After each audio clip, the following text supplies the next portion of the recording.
पूर्वांचल के mafia don Mukhtar Ansari ने गुरुवार रात बांदा मेडिकल कॉलेज में अपनी आखिरी सांसें ली हैं, जहां इलाज के दौरान मुख्तार अंसारी ने इस दुनिया को अलविदा कह दिया है। मुख्तार अंसारी का पूर्वांचल के बाहुबली में एक बड़ा नाम था। वह खुद मऊ सदर सीट से 5 बार विधायक बन चुका है, लेकिन दोस्तों राजनीतिक करियर से ज्यादा मुख्तार अंसारी अपने आपराधिक माफियागिरी की वजह से ज्यादा चर्चा में रहा। 6 फीट 2 इंच की हाइट वाले मुख्तार अंसारी का कद किसी से छुपा नहीं है। पूर्वांचल का बाहुबली माफिया डॉन कहलाने वाला मुख्तार अंसारी के ऊपर देश के 3 राज्यों में 60 से अधिक मुकदमे दर्ज हैं। 19 साल से वह जेल में बंद रहा, लेकिन फिर भी यूपी में माफियागिरी का वह रोल मॉडल रहा। वो मुख्तार के नाम से जाना जाता था। वह चाहे जेल में बंद हो या बाहर हो, लेकिन माफिया नगरी हमेशा मुख्तार अंसारी की ही चली थी। लेकिन दोस्तों जब से उत्तर प्रदेश के सीएम योगी आदित्यनाथ बनते हैं, उसके बाद से मुख्तार अंसारी के बुरे दिन शुरू हो चुके थे। दोस्तों इतनी अच्छी और रेपुटेटेड फैमिली से आने के बाद भी मुख्तार अंसारी कैसे बना बाहुबली, क्या रहा उसका राजनीतिक करियर और कैसे हुआ बाहुबली मुख्तार अंसारी का अंत। तो दोस्तों आज हम मुख्तार अंसारी की किताब के हर पन्ने को खोलेंगे, तो दोस्तों अंत तक बने रहिए, बहुत ही रोचक वीडियो है।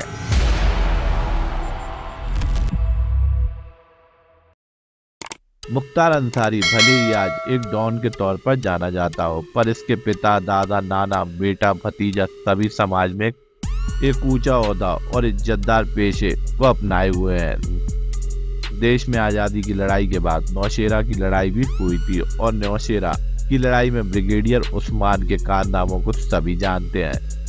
नौशेरा की लड़ाई के लिए ब्रिगेडियर उस्मान को महावीर चक्र से सम्मानित किया गया था। आज पूरे देश में ही नहीं दोस्तों, उनका सम्मान पूरी दुनिया में किया जाता है।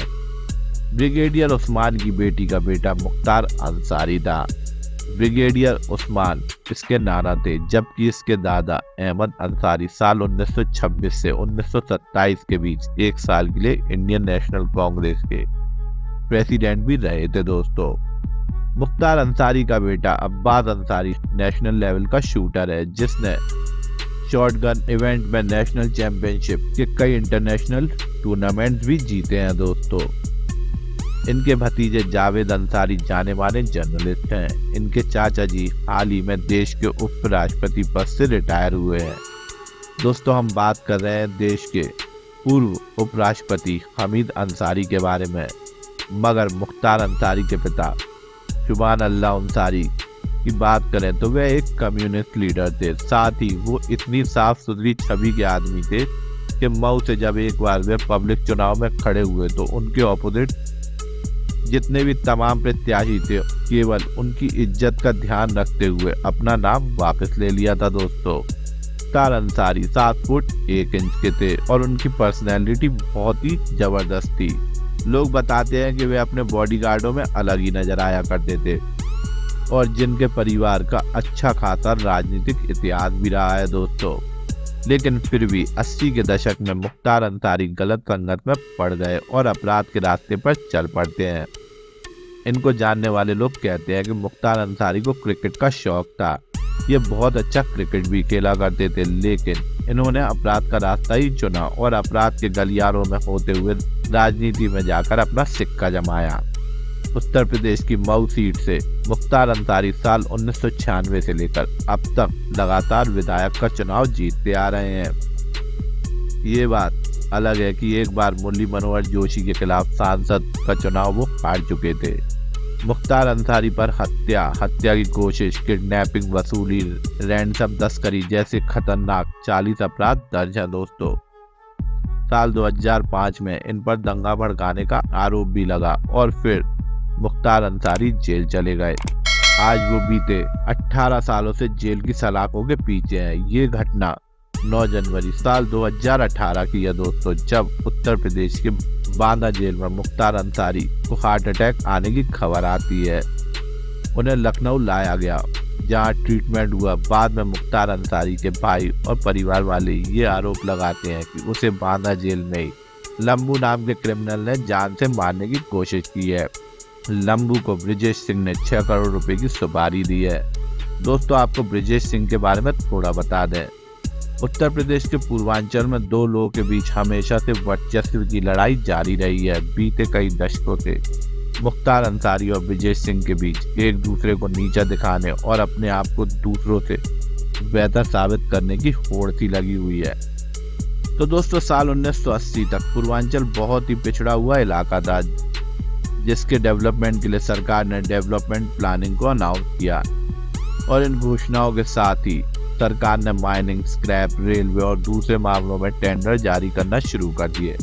इन्हीं टेंडर को हासिल करने के लिए झगड़ा शुरू हुआ, गैंग वॉर शुरू हुआ और एक पूरा क्रिमिनल एरा बन चुका था। दोस्तों, मुख्तार अंसारी ने छोटे मोटे काम से शुरुआत की, मगर अपराध की इस दुनिया में उनका सिक्का जब इसमें ब्रिजेश सिंह की एंट्री होती है। ब्रिजेश सिंह ने अपराध की दुनिया में मजबूरी में कदम रखा था। दोस्तों, वह पढ़ने लिखने वाला काफी अच्छा बच्चा था। बनारस के यूपी कॉलेज में साइंस से फर्स्ट क्लास ग्रेजुएशन भी की थी उन्होंने। इसके father Ravindra Singh UP aggregation department में काम किया करते थे। 80 के दशक में ब्रिजेश सिंह के पिता चाकू मारकर हत्या कर दी गई, जिसमें तत्कालीन ग्राम प्रधान रघुनाथ सिंह और पंच गैंग का नाम सामने आया। ब्रिजेश सिंह ने पिता की चिता पर ही बदला लेने की कसम सी खा ली। आगे चलकर ब्रिजेश ने पंचू गैंग के लीडर उनके पिता को उनके घर पे ही जाके मौत के घाट उतार दिया। वे एक दिन उनके घर पहुंचा, बाकायदा उनके पैर छुए और उन्हें सर पे गोली मार दी। यह ब्रिजेश सिंह का पहला कत्ल था, मगर पिता की मौत का बदला अभी बाकी था। दोस्तों, इसके बाद एक दिन यह खबर लगी कि रघुनाथ सिंह कचहरी में है। इसके बाद ब्रिजेश सिंह ने बाकायदा उसकी फील्डिंग लगाई और रघुनाथ सिंह को गोली मार दी। इसके बाद ब्रिजेश सिंह का अपना गिरोह बन चुका था और वे अपराध के रास्ते पर चल पड़ा। सरकारी ठेकों के चक्कर में मुख्तार अंसारी से उसकी कट्टर दुश्मनी हो चुकी थी। दोस्तों, त्रिभुवन सिंह जो ब्रिजेश सिंह के गिरोह में शामिल हुआ और उसके बाद मुख्तार अंसारी का सीधे ब्रिजेश सिंह से आमना सामना होने लगा। इन दोनों के बीच गैंग वॉर होता चला आ रहा था। सरकारी ठेकों, अवैध वसूली और दूसरी कृत्यों को लेकर एक दूसरे से आगे निकलने की होड़ सी लग चुकी थी। बीते लगभग 2 दशक से इन दोनों के बीच यह कंपटीशन आज भी जारी है। यह घटना साल 2001 की है, जब गाजीपुर के पास असारी चट्टी नाम के एक क्षेत्र में मुख्तार अंसारी अपनी 2 गाड़ियों के साथ जा रहा था। उसी समय ब्रिजेश ने अपने साथियों के साथ इस पर हमला कर दिया। मुख्तार अंसारी दूसरी गाड़ी में बैठा था, इसलिए वह बचकर निकल गया, लेकिन उसके 3 लोग मारे गए।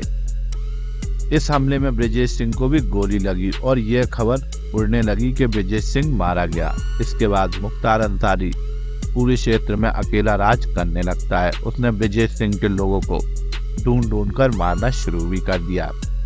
लेकिन साल 2008 में ब्रिजेश सिंह उड़ीसा में पकड़ा जाता है। तब यह बात सामने आती है कि वह मरा नहीं है, बल्कि छुप रहा था। जिन दिनों ब्रिजेश और मुख्तार के बीच गैंग वॉर चल रहा था, उसी समय मुख्तार का दबदबा और कद राजनीति में बढ़ता चला गया।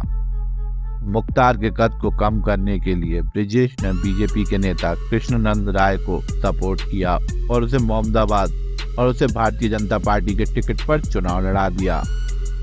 यहाँ से मुख्तार अंसारी का भाई 5 बार विधायक बन चुका था, पर इस बार वह हार गया।